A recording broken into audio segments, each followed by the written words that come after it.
Well, welcome back to the Sydney Football Stadium after that pretty exciting test match. Great Britain really did come up and show us the stuff that test matches are played and made of, Jack. Well, we expected that from Great Britain. But I want to say this, I don't think the referee complimented the game. He was too inconsistent for Australia and Great Britain. I think they should look into that. His interpretations in 2 or 3 areas, it's not going to help the game progress. He allowed players to be mauled on, and he was 15 yards sometimes, and there was no 5 metres for either side inside each 25. Would you maybe suggest that we have a New Zealand referee? Well, I think we should investigate and have somebody else investigate that fact. Mick Cronin, your thoughts on the Great Britain side? I mean, everybody wrote them off, but they came back in that first half. They probably willed a bit toward the end, but that's fitness. They did will a bit towards the end, but I think 28 stoppages in play in the first half didn't help Australia. In the second half, with a bit more ball and a bit more ball control, they started late in the game, they started to score a few points.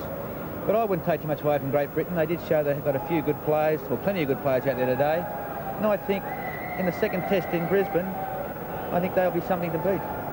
Yes, well, I mean, Jack, the only other thing I could think, would you see too many other changes in the Great Britain side? Maybe the wing spot could be up for grabs, but the rest of the side played pretty strongly. Well, they run the ball. Their wingers run the ball good, but their defence out wide was short.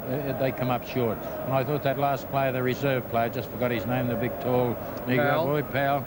I thought he was impressive. I'm sure they'll use him because he can advance the football. Overall, their forwards played very well. I think their forwards did play well. I really think that they think our forwards are a bit predictable. And I think in the first half they probably proved that. But in the second half, our forwards started to hit up in the middle a bit, and that gives Peter Sterling, Wally Lewis a bit of room to work out wide. But their forwards in the first half, they put on a few moves. I thought Kevin Ward was very impressive in the first half. I thought he might have tired a bit. But with a few more games under the belt and going in the second test, I think they will provide us with a very hard game. All right, there we have comments from Jack Gibson and Michael Cronin. George Danikin, you have the man of the match. Who is it? Most certainly, Darryl. The man of the match, as far as Winfield is concerned, is the prop of the Great Britain side, Kevin Ward. We're going to try and put a smile back in his face with $1,000 from Winfield. The pack really took it to the Australians in that first half. Well, I think we took it to them all the game, really, but we just made a few simple mistakes, and, you know, I don't really want to talk about it, really. You know, it's just disappointing. You know, we came out 6-0 up at half-time. Everything was buzzing, everything was going right, and then all of a sudden they got to 6 apiece, then 12-6, and just seemed to be drifting away from us.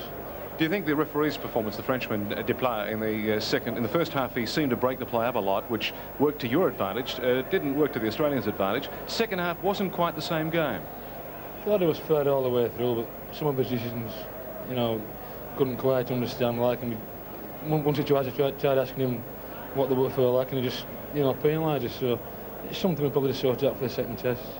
You came off at half-time looking very, very content and very pleased with yourself, Kevin.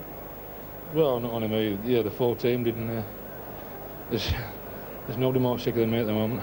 Well, at least you have a number of things to take into the second test. How do you feel you might sort things out?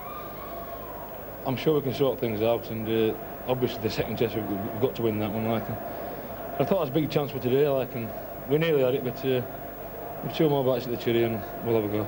Well, let me give you the cheque and at least put some sort of smile on your face. Congratulations. Thanks, mate. That's for all the 13 British lads who played today. It was for me. Pleasure. Cheers, mate. Okay. Malcolm, not a very good decision in terms of the final result, but at least you can take something out of it. Yeah, I thought after the first half, our kicking game was particularly good.